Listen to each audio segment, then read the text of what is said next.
So why? So I'm sorry. Let's take it back to the battle stuff, right? Because I know that you had like 2,000 kids in your school and like 300 of them rapped, and you beat them all. It wasn't just my school though. On the weekends, we go to parties, and all the rappers from the other schools would come to where I was at. So I took out everyone. I went to Lawrence Central High School. I took out everyone in Lawrence North, Cathedral, Hamilton Southeastern, Park Tudor, Ben Davis.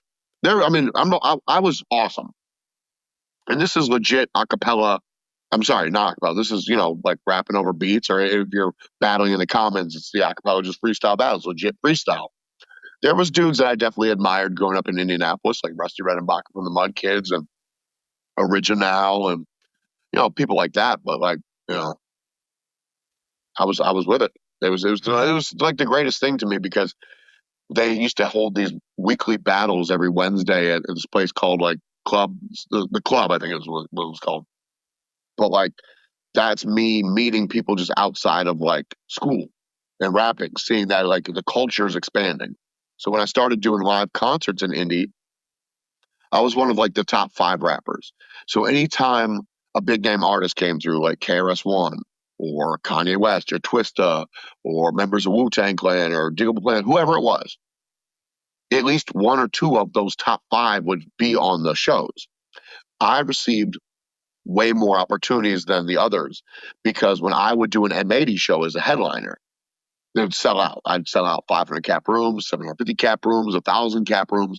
And it was crucial that I stayed in school because I got to promote myself and advertise and market myself to college campuses. You got 30,000 people at this school, you got 25,000 just down the street at this school. So, of course, my shit's going to sell out. A lot of these clubs were 18 plus.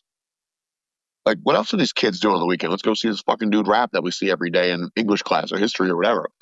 And I never left school from high school to college. I never left campus without making at least $100 a day. I was everyone's richest friend even back then. And I sold probably 30,000 some CDs, dude. Like from the time of M80, The Expert Explosive, to Snakes in the Garden of 80, to The 11th Hour, to Hidden Psalms and Street Songs, to Taking Back Was Mine. And that's when I started touring with Wu-Tang. And this was the major transition for me because I never sold Wu-Tang. I never sold Canibus. I never sold Keith Murray, any of these people that I worked with, dating back to the inception of me as the A&R. On, hey, I'm a rapper and you're a rapper, let's work.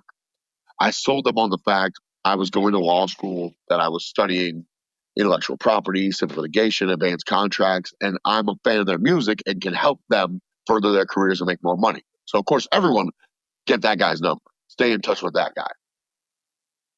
They have to hear the rap shit every day about, oh, I rap, you rap, like, let's build. Like, no one wants that shit. Unless you're putting money in someone else's hand, no one cares. You rap too great. That me, you, and 8 million others. But me, I approached it like as the anomaly. I know your shit front and back. You can win with me. And 200 plus clients later, that's what happened. So did I hear correctly that you battled Rhymefest and won? Dustin. Really? It was that bad? Dustin. Yeah. And he said, oh, well, the crowd knows you. They like you better. I'm like, no, I just beat you. Like his manager at the time, rest in peace to my friend and mentor, Indiana Jones, was like, he told me like the next day, as soon as Fest lost, he just wanted to get the fuck out of there. But Jones wanted to stay because it didn't support me. But he's like, come on, man, get the fuck out of here. Fuck him, Eddie.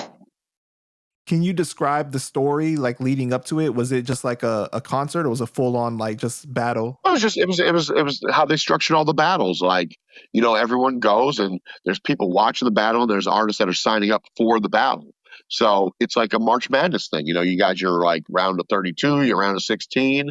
And I don't remember if I think I actually won the whole shit that time. The prize money was like $500, but I can count the amount of battle MCs in the Midwest that beat me in my whole career on one hand. I remember anytime I would be at the club battling and would have to go up against this guy named Mike Ali, which his real name is Blake Ali, I lost every time. Like I could not figure out how to beat this guy. There was this chick that used to battle named Nonsense, and no one could beat her because they'd all say the same shit, like you're a dyke, you're fat, you're blah blah blah. But she was a fucking dope ass MC, would eat people alive. But Rhymefest just he wasn't on his A game that day. I mean, I remember walking in same time he was walking in. We're talking, we were friends. We did a song together on my 2003 album called Victory. But come battle time, like you're not my friend, I'm not your friend, like fucking warfare. Wow. You know what's funny? I'm the one that orchestrated the battle between Disaster and Canibus when I was managing Canibus. And then I ended up managing Disaster for a very short period of time. But I determined he was unmanageable. Like I referred to TV show. He was going to star in a TV show that was like a rap version of Punked, and he didn't take it. And there was like commercials I had him audition for. And we wanted to make an actual Disaster album, and he was scared to do it because all he knew was battling.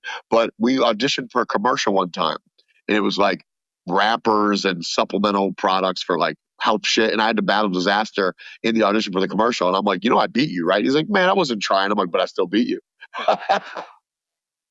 So that was pretty cool. Cannabis got some get back on that day.